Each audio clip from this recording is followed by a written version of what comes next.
Another episode of Sisters Through Grief Out. Coping mechanisms today, what we do to get through losing somebody you love. Yes. First coping mechanism that I've used was getting a journal, but to write letters specifically to my mom. I write all the time for my mom in my journal.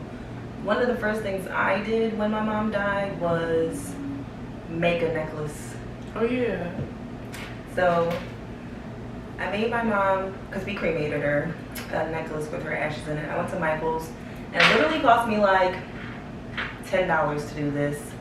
I only did it because I was being cheap as fuck, because real cremation necklaces, they're like thousands of dollars. Like the one, I wanted it to be real gold and everything, but this literally cost me $10, and it was kind of nerve-wracking dealing with her ashes and being emotional at the same time.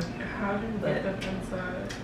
I got like this skinny funnel, and it's basically like a corkscrew, and it's open, and I got like this funnel, and literally I took a spoon of my mom's ashes, and I'm like, if I drop my mom's ashes, I'm gonna die. If I sneeze, I'm gonna die. Like everything was so scary. But I finally did it, and I used to wear this all the time until my hair kept getting caught. Yeah. But I take it everywhere with me, like everywhere. When I travel, it comes with me because it's basically like she's there with me too. Yeah, that's a good idea.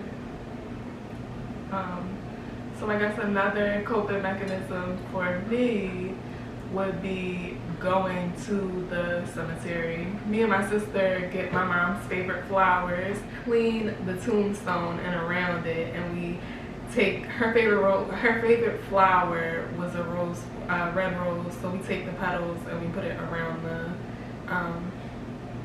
the tombstone, and then we leave the rest of the roses on the side.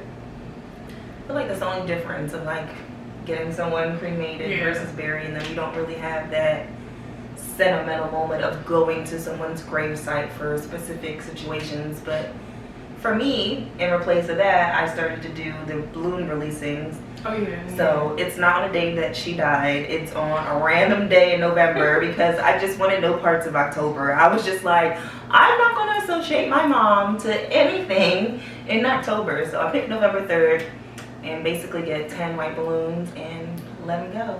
Yes, I remember we did that. I was crying. Like, literally, I looked like a raccoon. It was just so black.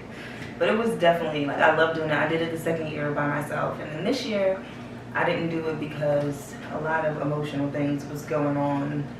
And I know she forgives me for that. But next November 3rd, we release the balloons.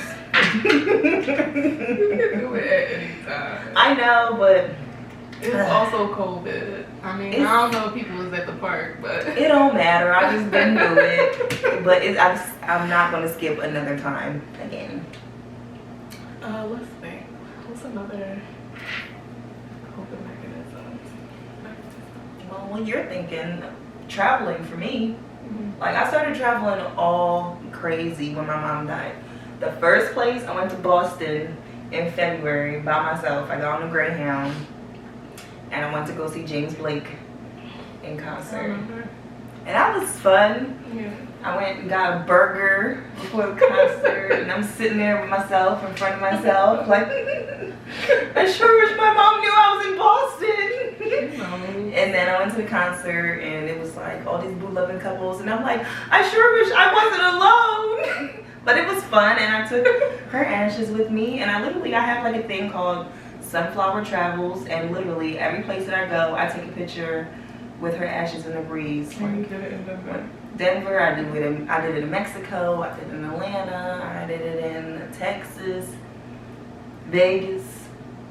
I've been out, like literally, my mom didn't travel. Yeah. Like she literally moved from Trinidad and just was a housewife in just Philadelphia. It's just like... So now she's traveling. I wish I dropped her ashes places, but then I'm like, no, because eventually you will run out of right, and I'm not trying to run on my mama's ashes. Do you have your own container? Or I do. Okay. It's on my bookcase. But that's probably, and I still have like, so when they cremate people, I guess they ask you how many people want some. So they ended up making like 2 little packets and then gave it to like me, my sister, and my dad.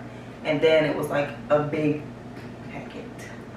I thought they just put it in the one big thing. So they divided up. I don't know if they asked for that specifically, but I had my own little packet of my mom. I think morbid.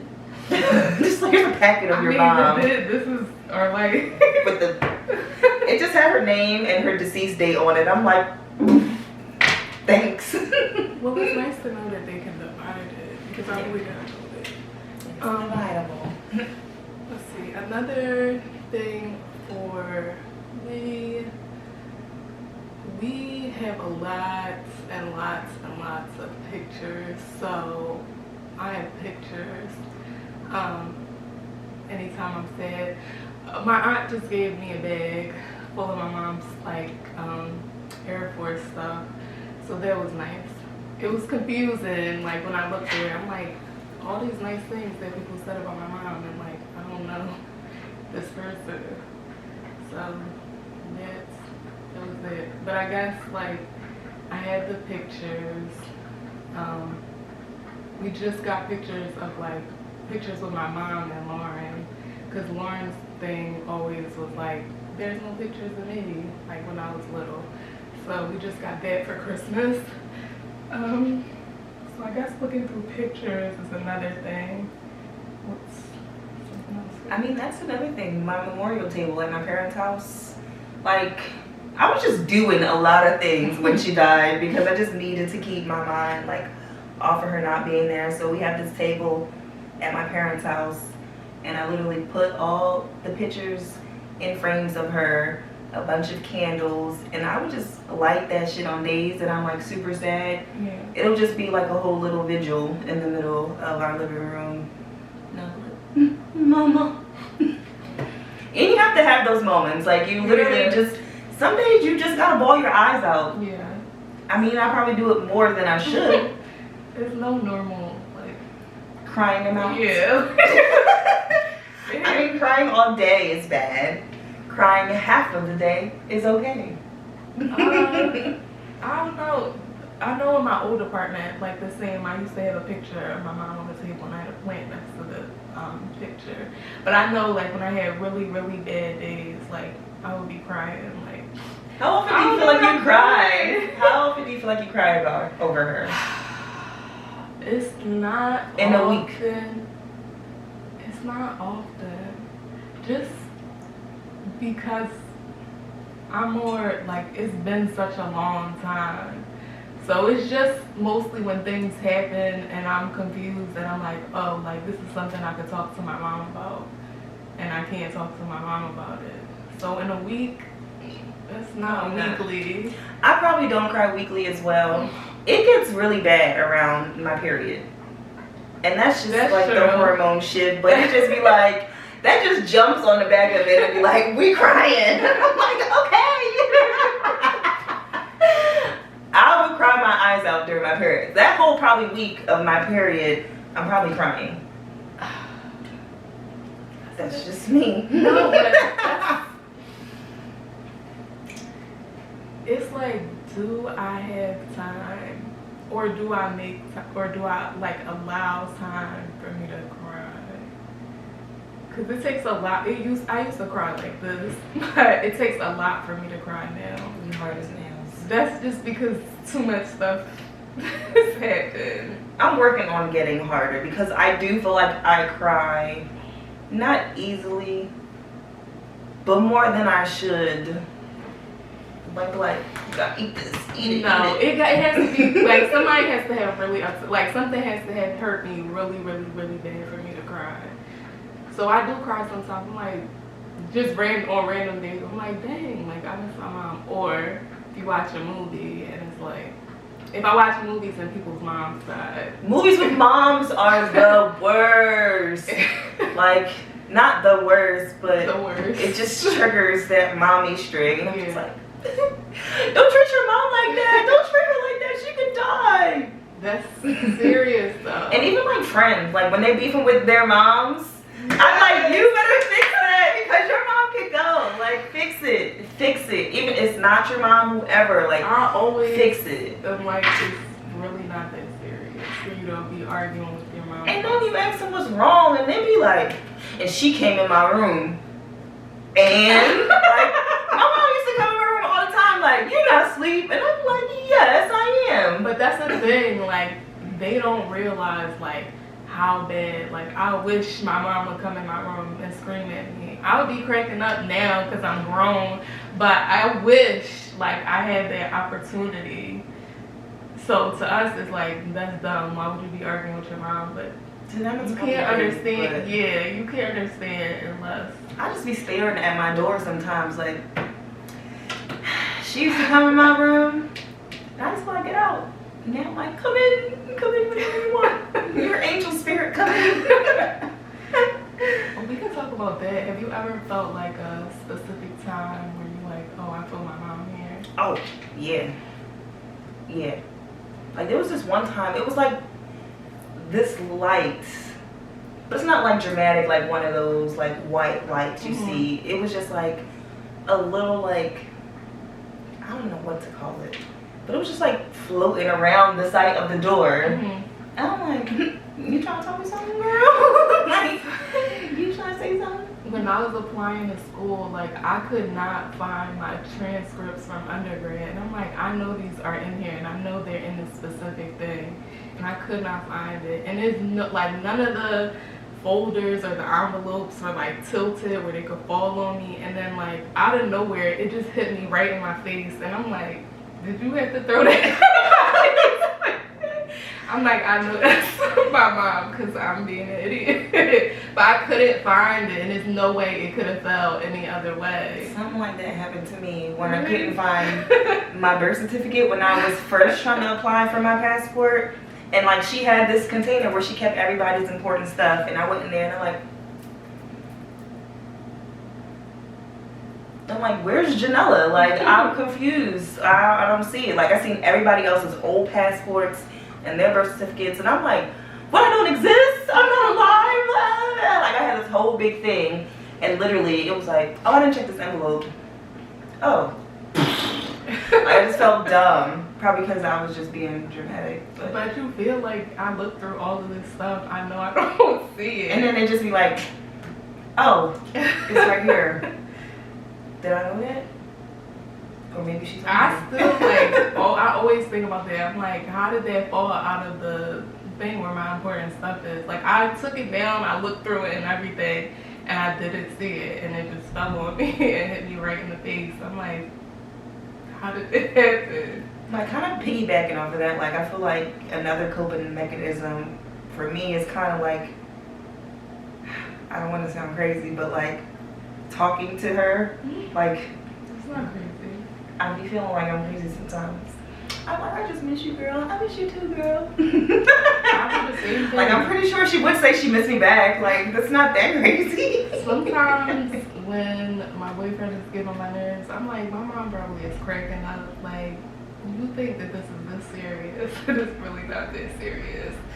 Calm down. Right. And I feel like I know exactly what my mom would say, and I don't have a boyfriend, but like, when I'm talking to dudes, like, she's like, you think he cares? I'm like, you better care. Or like, well, he don't. Like, or like, you being petty. oh, you being she's petty. like, prime time. Like, when I used to say I don't care about things, she's like, what is wrong with you? You need to care. I'm like, well, I just don't care. I don't like that.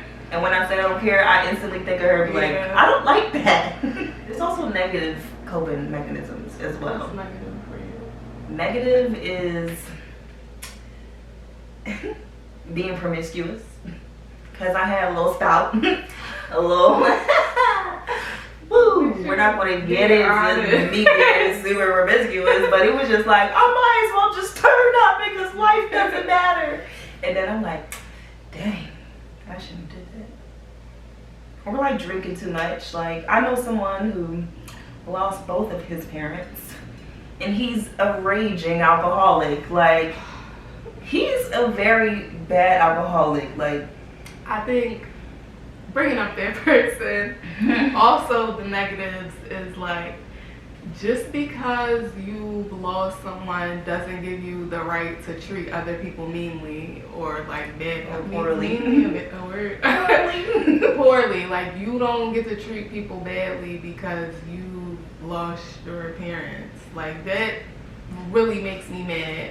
Even if it's not losing your parents, like say you had a bad day, you don't get to treat other people badly because you had a bad day. Like I don't like stuff I like never that. felt like that. I Like, never did either. like Like, my let mom me thought, be mean to, right, I'm about to to these be people. rude because I lost something, so now you about to be irked. And like, people really act like that. what that do for you? It don't do nothing for you, and it really doesn't do. I guess it kind of might, depending on how the person feels, like if they feel attacked, but it wouldn't do nothing to me.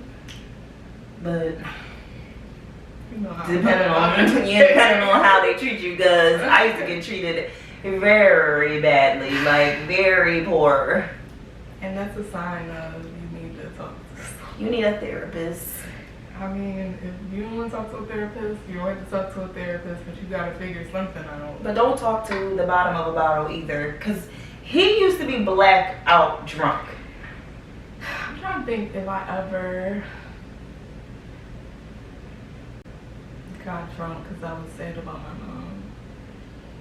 I don't think so. I mean, I definitely had some bad drinking days, but I don't never think that I thought about my mom. I think it's like alcoholism gets to a point where like you're not purposely doing it for that reason, but you're doing it so you would never feel to get to that point of thinking about that person, if that makes any sense. Like you're always in a stupor state, so you can't really feel. So I know, like, I don't smoke, but like in the past, it definitely like the first couple of times.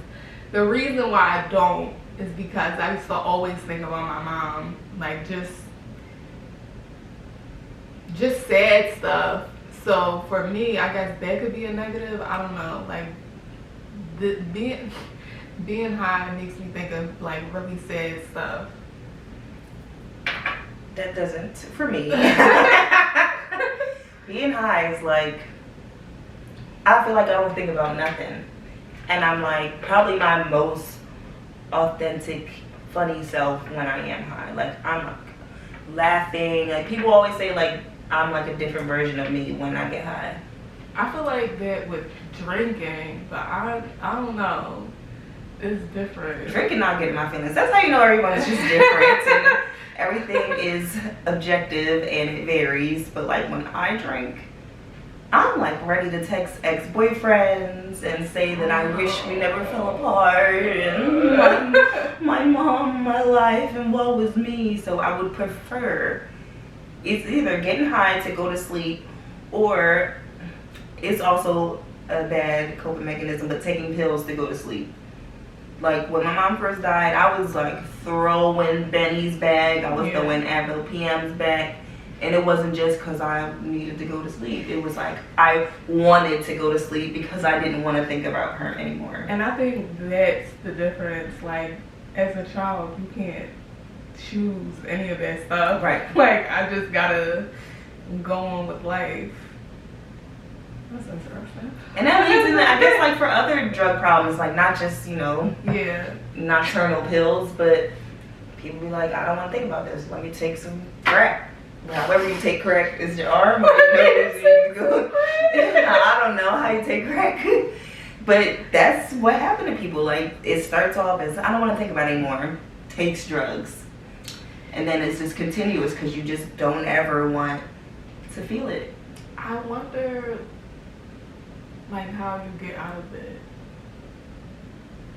I think everyone just, Everybody's trying to figure it out, to be honest. they are. And it's kind of like the movies. You probably just meet someone and their story hits you so significantly that you decide to change. Yeah. I feel like that's any type of rehab, or you know, when they have groups, the people that's running the group sessions are usually people that went through something traumatic or I don't know, used to be alcoholic. That's why they have sponsors and stuff. You just need someone who made it over the hump to rock out with you. So there's a lot of There bad you coping go. mechanisms. Like, We can go on and on about that because it wasn't a graceful, like it hasn't been graceful, my healing process. I feel like it's more so trying to figure out what's the best thing. And ever since COVID, like I'm not doing the traveling, and I used to go to concerts a lot. That was another coping mechanism. That's what I've been thinking about. Like once a month. Lauren used to go to concerts a lot. And like, I used to just type in concerts in November, and it'll be next week. Be like, I'm going, purchase, we're going, and COVID is just like Earth's closed. You're not going to a concert. And trips, like people are still traveling, but it's not the same. It's not the same. You gotta quarantine. You gotta wear a mask. I mean, some resorts you don't have to wear the mask, but when you come home, you gotta quarantine. It's just a lot to go with traveling. That's true, but because since the really the world stopped, it's over. Everything's over. It's over. The earth is closed. The world stopped and everything's closed. Like it does bring up all of like stuff that you just been keeping busy, not worrying about. Right, and now it's just on the surface, like. Well, I gotta deal with it because I don't got nothing else to do. You in the bed with your problems. Can you see it?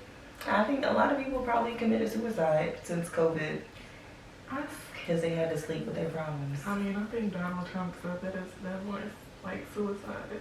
I can't trust Donald Trump, but I think that it could be true.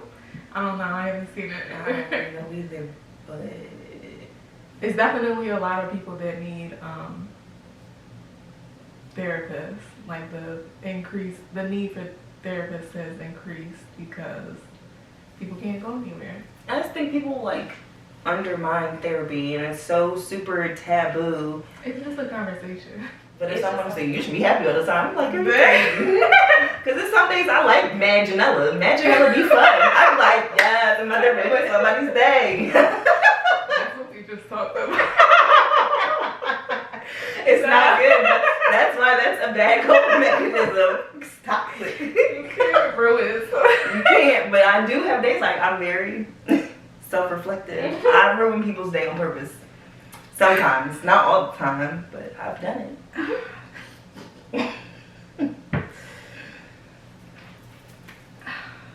trying to think if I ever like went out my way to ruin somebody's day. Not on purpose. Definitely to be petty, but not to ruin the whole petty day. And purposeful is kind of like the same thing. Not to ruin the whole day.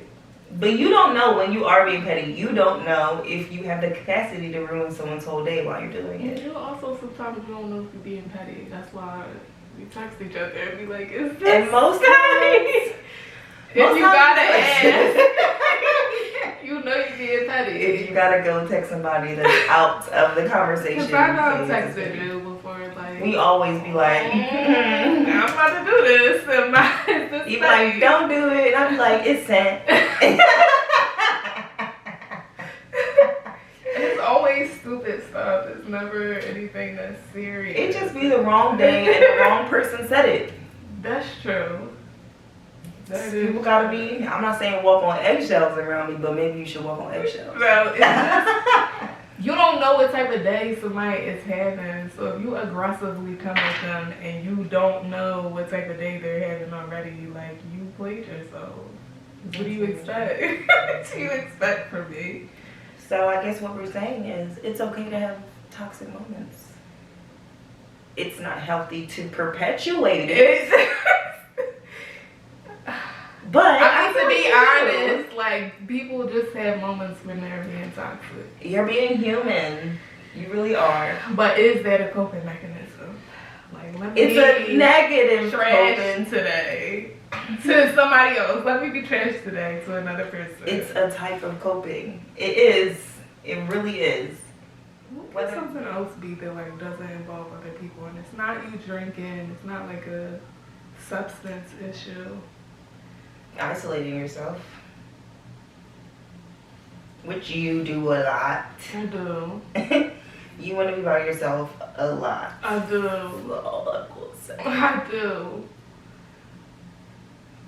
It's not all the time. It depends on who it is, like who it is. 65% of your life, you're gonna be alone. I'm just gonna say that right now. As your best friend, I know 65 is a good percentage. I think a big thing for me, like, and I don't know where this comes from, like texting and calling people first.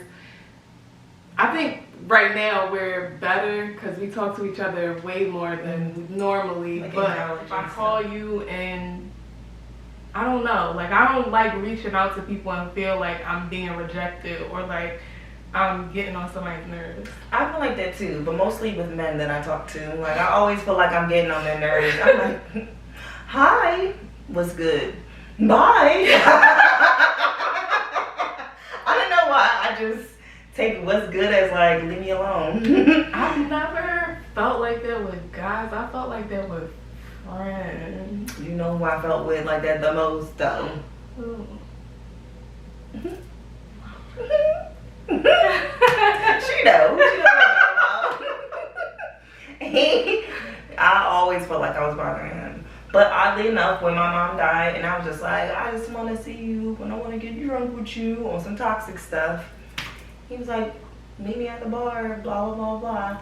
And just bought me drinks all night. And I just woke up crying in his arms. I think so. I guess I had that issue with because I did like that's why I stopped saying stuff to him unless like I was genuinely checking on him. Like I felt the same way. Like if I reach out to you and you act weird or you try to rush me off the phone, like I don't know. I don't like it. Right. I don't like stuff like this. I think that's imperative for like your soul tribe, like your go-to people. Like you gotta have like a good, I'd probably say 3 people. That's what my dad always said. You had 2 or 3 good friends in your lifetime. That's just it. always gonna be boom. Yeah. And you need that going through grief. And You don't reach definitely out to need the it. other one. That's gonna say what's good. Like right now, I talk to 3 of y'all like weekly. I think we're definitely getting better on the weekly too. Yeah, but then it's only 3 of you that like invite me to stuff. I guess since being like so isolated, like it gives me a chance to notice stuff.